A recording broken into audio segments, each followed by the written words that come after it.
Hi everyone, I'm Lisa. And I'm Nick. And you're listening to It Takes Two, the podcast where two people take two movies with the same plot or premise and watch and discuss them. In this episode, number 81, The first time you've ever remembered what episode we're on. Yeah, that's because we just did the previous one, which was 80, and I can do basic arithmetic.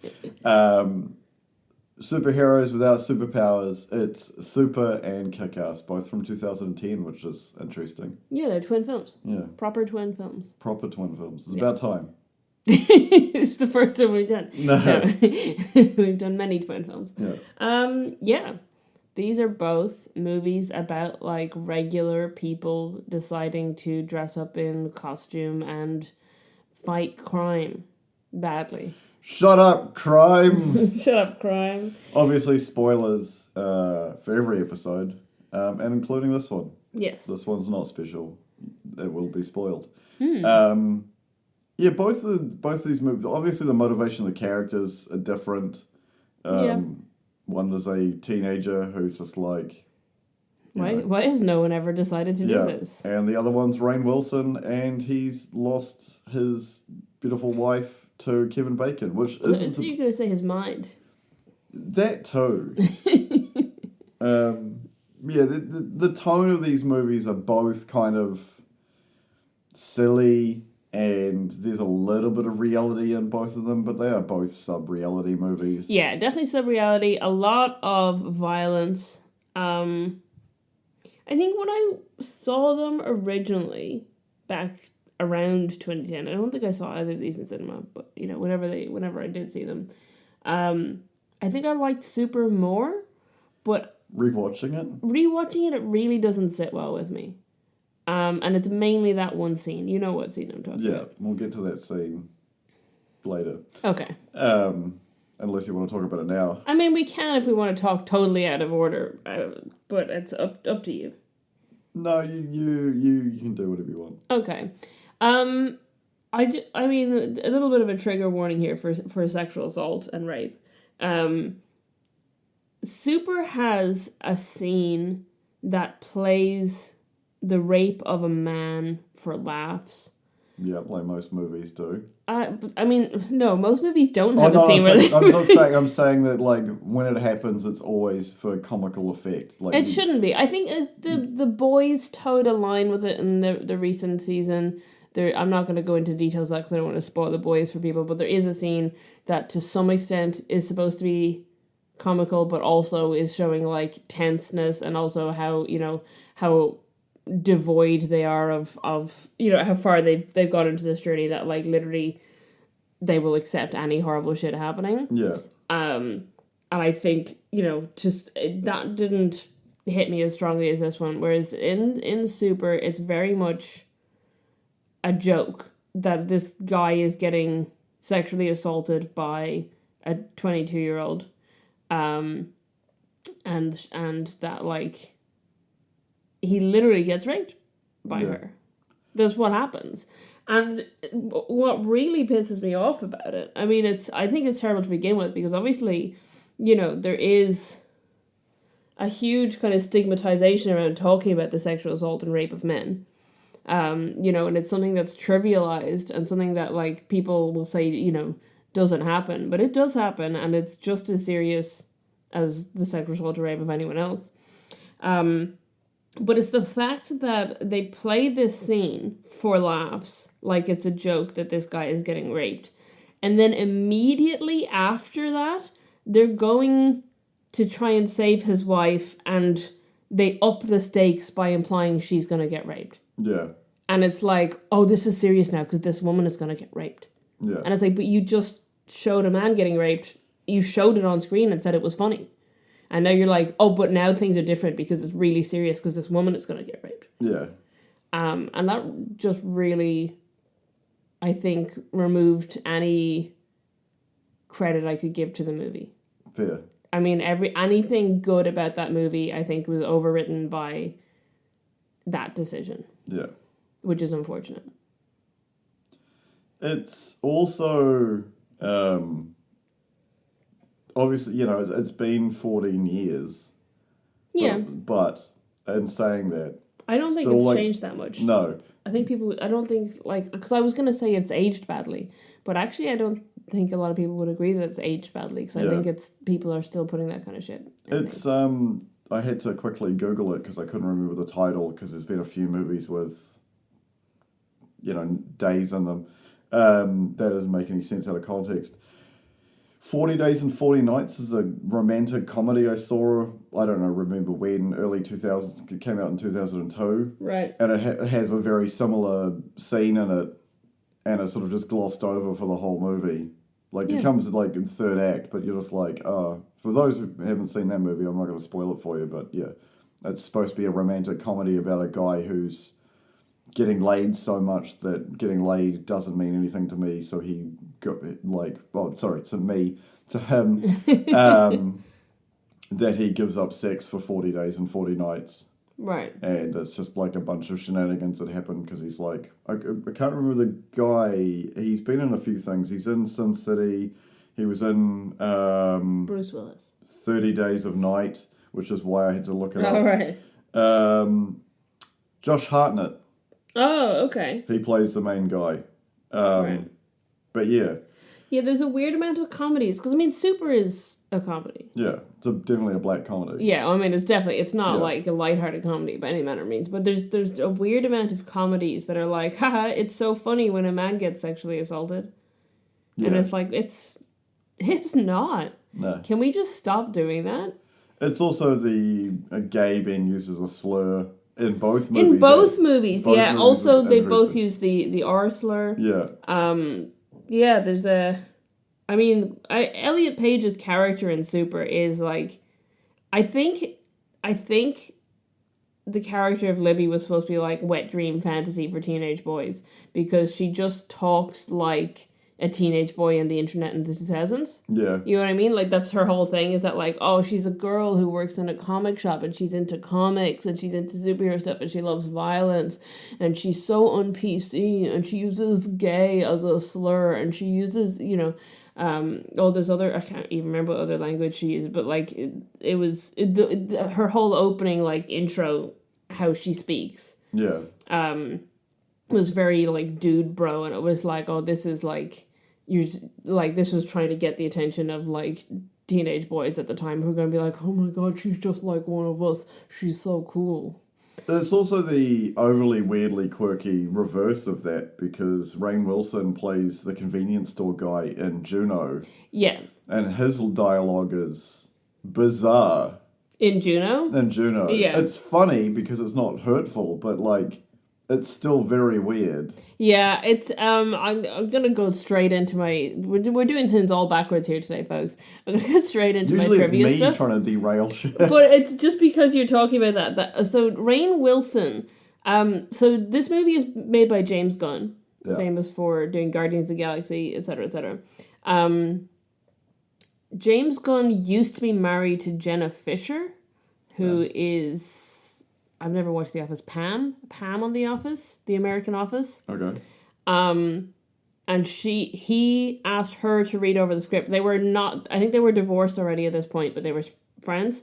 Yeah. And he had sent her the script, and she was reading over it while she was on the set of The Office. And then she was like, hey, my buddy Rainn Wilson, you should read this script. And then Rainn Wilson was like, heck yes. He read the script once and was like, I want to do this movie. And then he also immediately sent his copy of the script to Elliot Page, because he had loved working with Elliot Page on Juno. And he was like, this person's going to be great for this movie.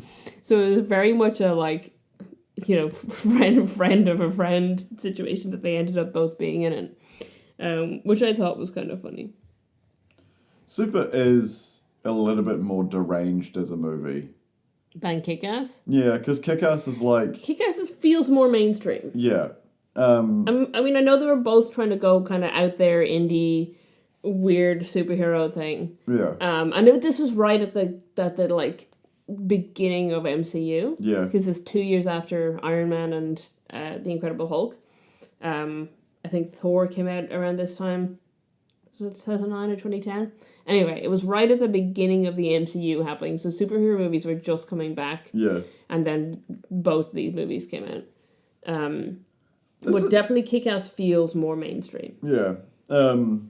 Where Super was clearly targeting weirdo audiences. It was targeting the kind of audience who liked Juno, I guess. Yeah. You know? It's there's a lot of like subtleness to the movie that's less like, well, you know, there's with Kick-Ass, I find that you tend to, you know, you get the setup and you get the motivation, and then you get the sort of like his call to adventure, and then you see how he gets sort of superpowers, but not really. Yeah. And then, yeah, it sort of just like escalates from there into, you know, him being like, I'm going to help people, like a friendly neighborhood Spider-Man, help people find their cats, and then, you know, I go viral on the internet and everybody wants my help now. On MySpace, of all things. Also, that was... Because I was thinking about that when we were watching it, like the concept of these people on their flip phones recording it and then it going viral and being the most watched thing on the internet. Yeah, with like, 5 million views. It's the fact that was the thing that they made. Like, they made this film in 2010, or you know, they probably shot it in 2009 or wrote it before that. You know, and the fact that like at that, you know, late 2000s, they wrote about how the superhero became famous by going viral online was interesting, because then obviously, you know, that's now a dime a dozen in today's society. You get your 5 minutes of fame by going viral. Yeah. You know, and then people forget about you immediately. Yeah, it's like in the last 6 months we've had so much stuff happen. Yeah. That's gone viral, and it's like, I think the Olympics has really helped, because people are just like so on the ball, and there's just constantly news stuff, and you just put some text into it, and like that poor guy who lost his thing because his dick touched the pole. Right, with a pole vaulter. Everyone knows about that. And it's it's our news cycle. This is the thing. This is gonna be. I mean, this is definitely gonna date when we're talking about this. Yeah. But our news cycle has become so fast paced that very recently there was an assassination attempt against a former president of the United States, and people immediately moved on from it. Yeah. Like, people have kind of forgotten that already. Yeah. Because so many other things have happened in the meantime, and we hear about them all constantly. Yeah, so, like...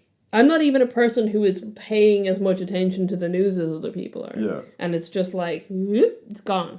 Yeah, you went from that Hook-Tur girl to Trump getting assassinated to J.D. Vance being picked to J.D. Vance talking about like, the whole couch fucking of J.D. Vance to... Biden dropping out of the race. And Trump saying to an audience of people of color that Kamala Harris isn't black, and she's just changed to being black to like be diversity. And also, to date it, I said it recently because when I saw the launch happen, I would not be getting in a fucking spaceship made by Boeing if they can't make a plane without the wings, like the doors flying off it. And now the fucking astronauts are stuck there until February. It's supposed to be 8 days, and they're going to be up there for 8 months. SpaceX had to bail them out by sending more food and clothing, and they switched friggin' CEOs. Like, so this is the news coming from the United States to New Zealand. Yeah. It's so much. Yeah, there's just so much happening. And like you said, in the midst of all this, the Olympics is happening. There's everything about, like, social media is full of stuff about the Olympics. The river was poison, then it wasn't poison, then they had some rain, and now it's poison. The boxer that no one cared about when she lost in the quarterfinals of the last Olympics, but now because she beat someone, and everyone's like, well, actually, she's a man, even though... It's illegal to be trans in the country, and then therefore, if there was even a rumour within the country, she never would have been sent. Yeah, so she is a cis woman. I mean, also, like, if she was a trans woman, she would still be a woman. But that's a whole other ballgame. Like, it's literally based on nothing, except that people think she looks... mannish, and therefore, you know, and it's coming to that whole, you know, the head of transphobes. The thing that we all know, that transphobes